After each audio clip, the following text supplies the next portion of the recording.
halimbawa, si Coco Martin, pag nakita niyang galaw sa may ground, talagang kaya nga, may nakita ba na mayroon silang mga, yung earphone, kaya sila nag-uusap. Naintindihan, Zoe? Okay. Lahat ng galaw ng mga artista nakikita.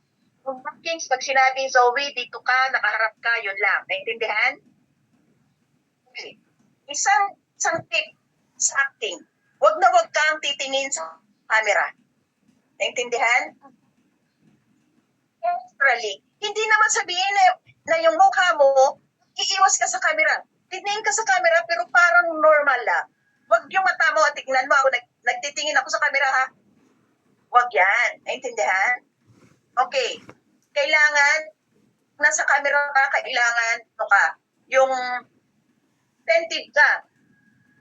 Nakaganon, naka-level, wag ginakayog ko, wag nakaganon. Level lang. Tama yun. Naintindihan? Okay. Pagdating ng time, pag ipalapil kita, pag pasalitain kita, ang lapil nilalagay yan sa loob. Nilalagay sa likod. Madali lang yan kasi ang lapil na yan, kahit ang salita mo malang naririnig doon sa main director, naintindihan? Ang tawag na lapil yan, dinidikit siya, nilalagay dyan kung maglinya ka. Okay. Meron ding microphone, boom microphone. Ang boom microphone na yan, malaki yan, na kahit wala kang lapel, naririnig yung boses. Naintindihan? Okay. Meron different types of shoot. Pag sinabing, itong mga terms na marinig mo sa shoot, okay? Ang standby area, alam mo standby area kung saan nakapunta ang talent, di ba? Standby area yun. Pag sinabi na actors in, pumasok na actors, kayo yun. Tawag sa inyo actors in. Pag na-in ka na, pag na-blackings ka na, Zoe, sasabihin ng director, ready for take. Pag narinig mo ready for take, mag-alisto na. Bago pupunta ang mga talents, kailangan nakaihi na, hindi masakit ang tiyan, walang sakit. Kasi para makapag-concentrate. Naintindihan? Okay. Ganito yan. Pag sinabi na, actors in, iba-blackings ka na. Kung may linya ka, lalagyan ka ng lapel. Okay. Pag sinabi na, kunyan, kailangan umihi ka na, usok ka na, naintindihan ha? Tapos, wag punta kung saan. Wag littering kung saan pupunta. Kasi pag tinawag ng AD, nandun lahat ang talent. Ang talent, kahit maganda, hindi naman kagaanong maganda, kailangan walang attitude, naintindihan? Okay. Kahit kita, gusto mo mag-artista?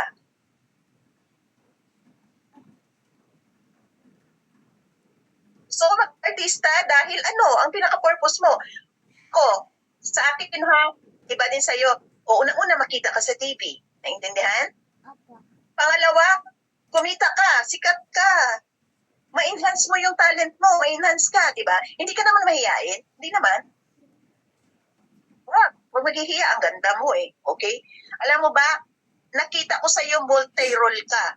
Pwede kang Judy Ann Santos, pwede kang, alam mo naman ang mga hindi, ang nakita ko kita, pwede ka sa mahirap, pwede ka sa mayaman, pwede ka sa lahat. Tawag na multi-role na sinasabi, Zoe, kahit saan ka ilagay. Pwedeng maging sosyalera ka, maging mahirap ka. Ako multi-role ako, hindi naman makagandahan si coach, pero multi-role ako.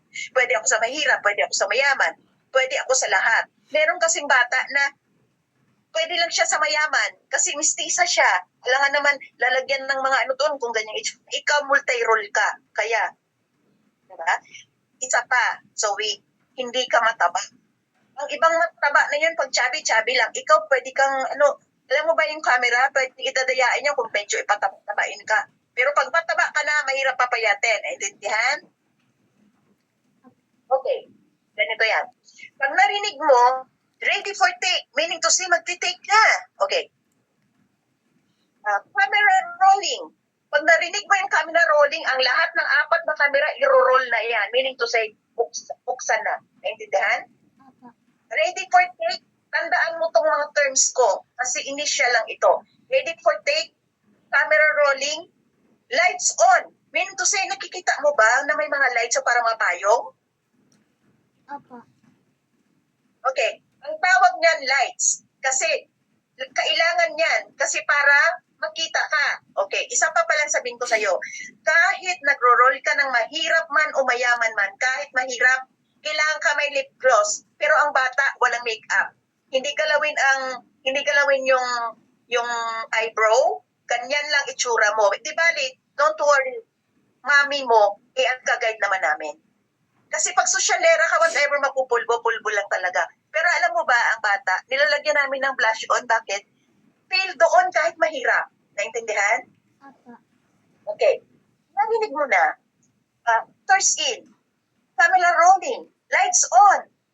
Audio out. I mean to say, i-on ang audio, meaning to say, mag-start na. Okay. Ito, sewing sabihin ko sa'yo. Bakit may counting ang shooting? Ganito yan.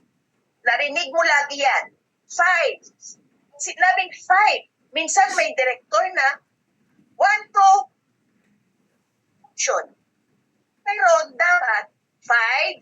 Bakit 5? O makinig ka ha? Bakit 5? Pag sinabi ng director 5, kung makati ang ulo mo, katihin mo na, kakati na.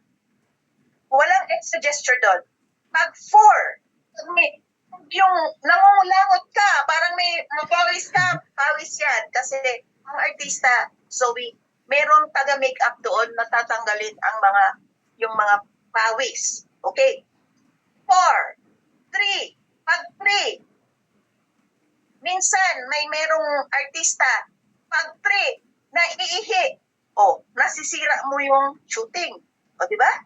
Naintindihan? Kaya, lahat ng nanay, whatever sinasabi na ready na. Ang mga director, masusungit siya, nagsisigaw yan. Pero, intindihin mo yan. Bakit? Para naman sa kapakanan nyo. Nakikita mo ba ang drone na sinasabi? Ang drone, pinapalipad yan na parang robot. Nakakita ka ba ng drone? Opo. Okay. Yung drone na yan, isang lipad yan, 50,000 to 100,000. Pag ang bata na hindi workshopper, pag sinabi, naiihi ako, kinakabahan ako, patay. Pag naano na yung drone na yan, sira ang production. Naintindihan? Kaya ako, hindi talaga ako nagsasalang ng bata na walang turo, hindi workshopper. Naintindihan? Kahit na bata na palakad-lakad lang, may mga pasaway. Okay? So ito. Pag sinasabing 5, 4, 3, 2, kung narinig ka na ng 2, alisto ka na. Diba? Pag 2 yan, pag nirinig mo yung action, saka ka na gagalaw.